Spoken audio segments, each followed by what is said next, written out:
श्रोते हो, बऱ्याच वेळा असं होतं की कोणीतरी येतो, आपल्याला काहीतरी बोलतो. कधी तो आपला असतो, कधी तो परका असतो. तो बोलतो आणि निघून जातो. तो शब्दांचे घाव देतो आणि निघून जातो. त्या व्यक्तीच्या त्या घावामुळं आपण मात्र उद्ध्वस्त होतो. आपण मात्र कुढत बसतो. आपण मात्र रडत बसतो. आणि आपल्याला असं वाटतं की हे माझ्या बाबतीत का? आपल्याला असं वाटतं की मला त्याने असं का बोलावं, तिनं असं का बोलावं. खरंच कोणाच्याही बोलण्यानं आपण एवढं डिस्टर्ब व्हावं? आज आपण समाजामध्ये पाहतोय खूप सारे लोक हे डिप्रेशनमध्ये आहेत. त्याचं एकमेव कारण आहे की इतरांचा जास्त विचार करणं. जेव्हा एखाद्या प्रसंगामध्ये, एखाद्या गोष्टीमध्ये जर आपली चूक नसेल तर आपण त्या गोष्टीचा विचार करण्याची आवश्यकता नाही. जेव्हा वादविवादाचे प्रसंग घडतात आणि एखादी व्यक्ती आपल्याला असं म्हणते की तुझं ह्या ठिकाणी चुकलेलं आहे आणि आपण तर चुकीचा नसतो, तेव्हा त्या व्यक्तीला एकदा खुलासा जरूर द्या, परंतु स्वतःला सिद्ध करण्याचा प्रयत्न करू नका. कारण जर समोरच्या व्यक्तीनं असं मत बनवलेलं असेल की तुम्ही चुकीचेच आहात, तर तुम्ही त्या व्यक्तीचं मत बदलू शकत नाही. त्या व्यक्तीसाठी तुम्ही स्वतःला बदलण्याची आवश्यकता नाही, जर तुम्ही स्वतःशी प्रामाणिक असाल. म्हणून जीवन जगण्याचा एक साधा सुद्धा नियम आहे, तो म्हणजे स्वतःशी प्रामाणिक राहणं, स्वतःच्या मतावर ठाम राहणं. चूक नसताना चूक कबूल करणं हा सुद्धा गुन्हा असतो. कारण एकदा जर का चूक नसताना आपल्याला चूक कबूल करायची सवय लागली की समोरच्या व्यक्तीला प्रत्येक गोष्ट ही कबूल करून घ्यायची सवय लागून जाते. अशा प्रसंगामध्ये खूप वेळा आपण खचतो, निराश होतो आणि डिप्रेशनमध्ये जातो. मन विषण्ण होतं आणि मग आपल्या मनामध्ये सुरू होतो तो विचारांचा गोंधळ. आणि एकदा मनामध्ये विचारांचं काहूर उठलं की मग स्वतःला सावरणं खूप अवघड होऊन जातं, नाही का? म्हणून कुणाच्याही बोलण्यानं आपण तितकेच डिस्टर्ब व्हा, तितकेच पसरा जेवढा आपण स्वतःला आवरू शकू. कारण आपल्याला स्वतःलाच आवरावं लागतं. आपल्याला आवरण्यासाठी इतर कोणीही येऊ शकत नाही. आपल्याला स्वतःला आवरण्यासाठी आपण इतरांची मदत घेऊ शकतो, परंतु आवरायचं तर स्वतःलाच असतं, नाही का?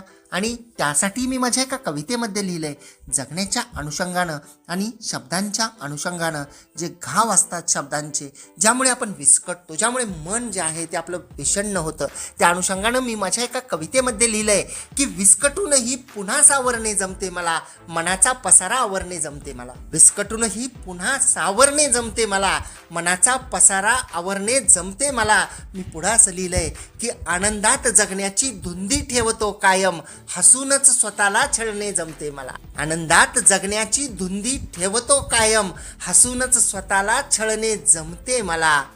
असले घाव कितीही खोलवर गहिरे शब्दांचे, असले घाव कितीही गहिरे खोलवर शब्दांचे, असले घाव कितीही गहिरे खोलवर, असले घाव कितीही गहिरे खोलवर शब्दांच्या मलमाने भरणे जमते मला.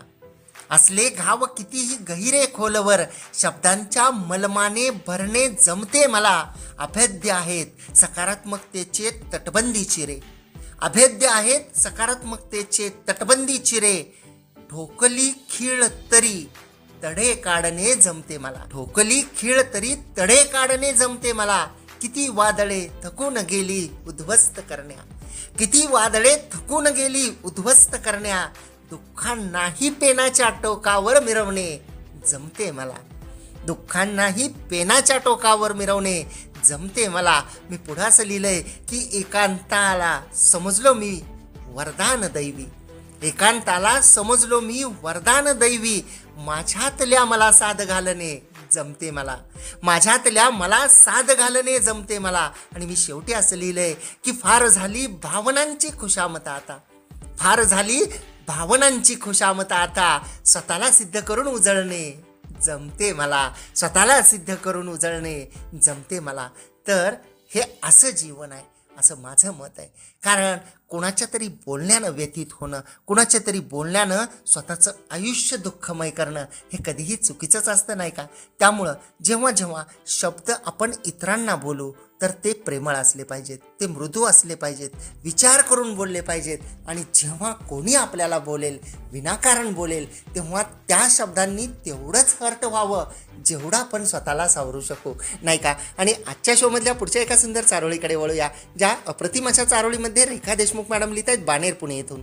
रेखा देशमुख मॅडम यांनी बाणेर पुणे येथून लिहिलंय की माणसाची विजिगिषावृत्ती, माणसाची विजिगिषावृत्ती, झुंजारू व्यक्तिमत्वाची झलक, झुंजारू व्यक्तिमत्वाची झलक. अणु रेणूवर केली आहे हुकूमत, ग्रहावर अवकाश याने नेत. पुढच्या एका सुंदर रचनेमध्ये मनोहर गंगाराम राठोड सर लिहित आहेत पुसद जिल्हा यवतमाळ येथून. मनोहर गंगाराम राठोड सरांनी पुसद जिल्हा यवतमाळ येथून लिहिलंय की कालांतराने मिटतील ही बंदुकीच्या गोळीचे घाव, कालांतराने मिटतील ही बंदुकीच्या गोळीचे घाव, शब्दवार कोरून ठेवती हृदयात जखमांचे गाव. वाह वाह वाह.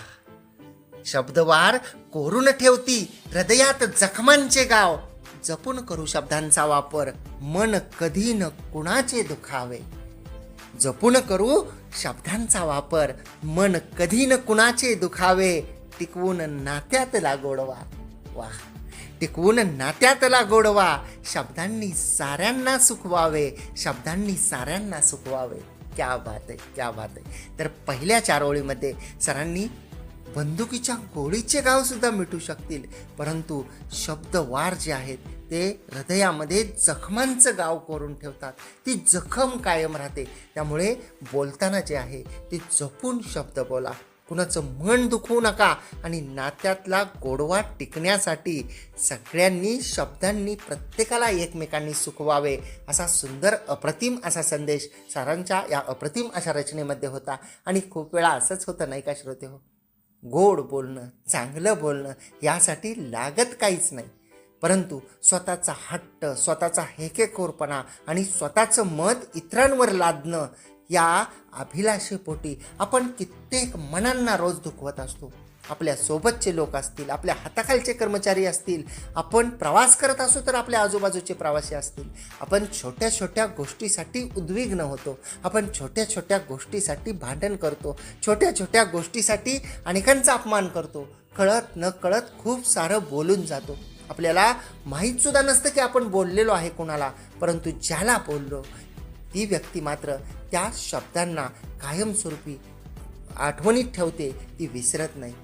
तो आघात त्या व्यक्तीवर एवढा मोठा झालेला असतो की त्या व्यक्तीला त्याच्या वेदना आणि दुःख जे आहे ते खरंच विसरता सुद्धा येत नाही. खूप वेळा आपल्याला असं सुद्धा वाटतं की मी एवढं काय बोललो की ज्यामुळं त्या व्यक्तीला एवढा आघात व्हावा, परंतु आपले शब्द आणि आपलं बोलणं हे सहज आपल्याला वाटत असलं तरी त्या शब्दांमुळं समोरच्या व्यक्तीला ज्या गहिऱ्या जखमा झालेल्या आहेत त्या जखमा न विसरण्यासारख्या असतात. त्यामुळं शब्द हे कायम मृदू असावे. अप्रतिम सुंदर अशी सरांची रचना होती. आणि पुढच्या एका कवितेमध्ये सौ वैजयंती विकास गहूकर मॅडम लिहित आहेत चंद्रपूर येथून. सौ वैजयंती विकास गहूकर मॅडम यांनी चंद्रपूर येथून लिहिलंय. मॅडम लिहित आहेत की शब्दांच्या मारात नसतो कुठला आवाज. वाह वाह. शब्दांच्या मारात नसतो कुठला आवाज, नकळत बोलून का हा मनात काहूर माजला, नकळत बोलून का हा मनात काहूर माजला. शब्दांची धार जोरदार, शब्दांची धार जोरदार, सोसतो तलवारीचे वार. वाह वाह. सोसतो तलवारीचे वार. जपून वापरावे शब्द, मनाला देतात वेदना फार. जपून वापरावे शब्द, मनाला देतात वेदना फार, मनाला देतात वेदना फार. आणि अगदी खरं आहे की शब्दांच्या माराला आवाज नसतो, पण गाव खूप गहिरे असतात, थेट काळजाला चिरतात नाही का श्रोते हो. आणि त्या जखमासुद्धा लवकर बऱ्या होत नाहीत. या अनुषंगानं मॅडमनी लिहिलंय की शब्द जे आहेत ते जपून वापरा. आणि अगदी खरंही श्रोते हो की शब्द हे नेहमी जपून वापरले पाहिजेत, कारण त्याचे घाव खूप गहिरे असतात आणि त्याचा आवाजसुद्धा होत नाही. तर खूप अप्रतिम सुंदर असं शब्दांकन मॅडमच्या या अप्रतिम अशा रचनेमध्ये होतं. आणि श्रोते होतो मी रेडिओ पुणेरी आवाज 107.8 FM ऐकत आहात आणि तुम्ही तुमच्या आवडीच्या शोमध्ये आहात, ज्या शोनी 6 वर्ष पूर्ण केलेला आहे. हा खेळ शब्दांचा माझ्यासोबत म्हणजेच RJ कैलास सोबत. आनंदी रहा, आनंद लुटा. भेटूया एका छोट्याशा ब्रेक नंतर. तुम्ही मात्र कुठेही जाऊ नका.